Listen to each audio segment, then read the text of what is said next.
Walk into any meeting or social gathering, and your attention is naturally drawn to the person holding court. Society conditions us to associate rapid speech and a loud voice with intelligence and deep engagement.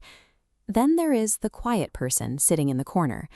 People typically write them off as disengaged, shy, or entirely out of ideas. But human biology dictates how we process information, and it all comes down to cognitive bandwidth. Speaking is a massive neurological output. The act of broadcasting, formulating sentences, tracking the crowd's reaction, and projecting your voice consumes large amounts of mental energy. Take a look at this model of cognitive bandwidth. When a brain's broadcasting signal runs at maximum output, its energy resources are completely drained.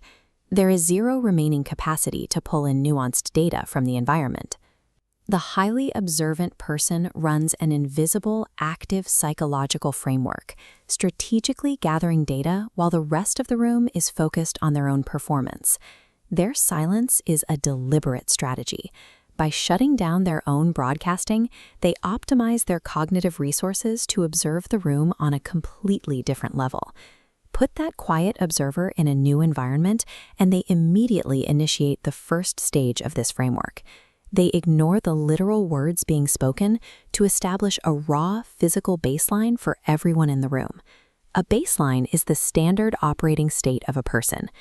The observer catalogs resting posture, eye contact habits, and subtle signs of stress when the stakes are low. Once that baseline is set, they move to stage 2, advanced pattern recognition. Their mind shifts away from the immediate present tense conversation and begins pulling up historical data. This timeline illustrates how that works.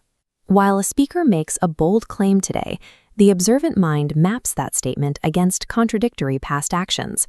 Right here, by isolating the gap between words and past deeds, the observer spots glaring behavioral inconsistencies. Extroverts and active talkers miss these inconsistencies almost completely. The sheer pressure of maintaining the flow of conversation leaves them blind to anything outside the immediate moment. While the active participants are trapped reacting to the current sentence, the observant mind is continually tracking the historical truth of a person's character. This leads to the third stage of the framework, the multi-layered evaluation. Removing the pressure to formulate an immediate reply allows for a level of analytical freedom that is impossible while speaking. This analytical model shows two opposing concepts suspended and weighed equally. The quiet mind holds competing ideas at once. Compare that to an active speaker.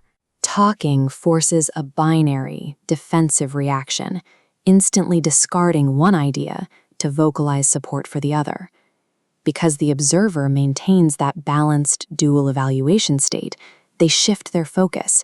They stop analyzing what is being said and start analyzing why the speaker feels compelled to say it. With all that freed up processing power, the quiet mind bypasses the superficial arguments entirely.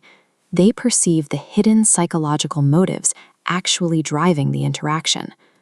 Highly observant individuals use words as raw data to decode intentions. This realization shifts the power dynamic of the room. The quiet individual leaning against the wall is actually functioning as the most formidable intelligence analyst present.